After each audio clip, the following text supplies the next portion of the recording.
How different was the experience of making a kind of very British film to your usual Danish fare? It's different traditions of actors you have here. People are more text-oriented, more disciplined, and that's wonderful for a director. Someone who is that devoted and humble and lovely to work with. You're very smooth in your own in life, yeah. Do you think? You are, yes. And so how was it playing that on screen? It was... Well, there were kind of... I came in very late to play this character. I literally was thrown in a day after I found out. I was then in a camera test, then I was on set. There wasn't much time to prepare or work out who this person was, so I just used myself now. So I thought it was very, very well drawn up, and Nick always suggests that he struggles with writing. Don't believe that for certain aspects of it.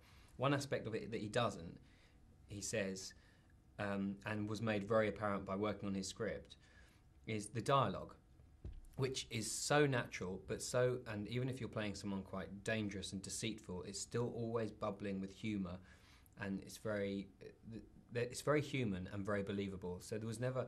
You kind of just had to say the words and say what you were saying. They're just fantastic little lines that really represent and suggest who this person is. Did you have any kind of experiences like Jenny of kind of an older man in your life when you were a teenager?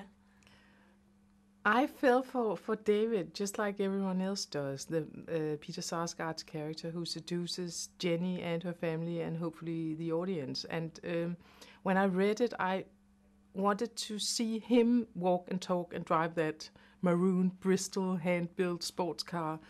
So that I understood, and in that sense I can really identify with Jenny.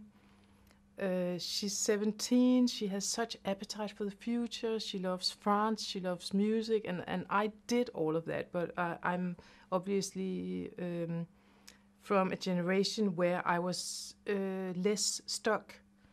You didn't ever feel any discomfort with the fact that there was a big sort of gap between them, and the fact that a kind of 30-something-year-old man would be after a kind of girl in her school uniform? The film benefits a lot from that, the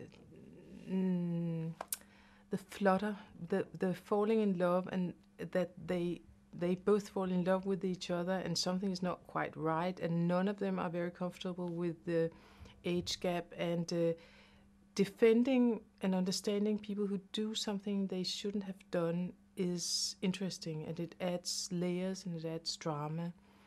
It's not a sterile film. They do a lot of things they shouldn't have done.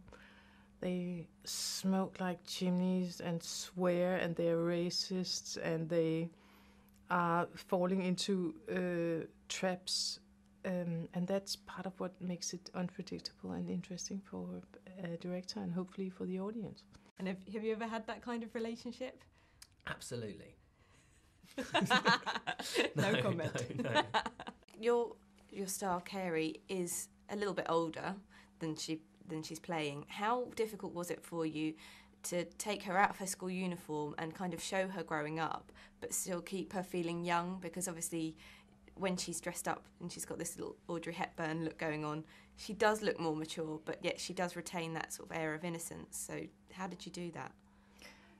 Carey Mulligan is really good at structuring her development in this film, from a naive schoolgirl to a much more mature woman losing her innocence and getting the wrong kind of education. Because obviously you shoot out of sequence, so an important part of her job and my job would be to make sure that it's consistent and that it's varied, and that you feel you've really met someone and been with someone, and that you forget about the fact that this is an actress and just feel that you've been around Jenny for a while.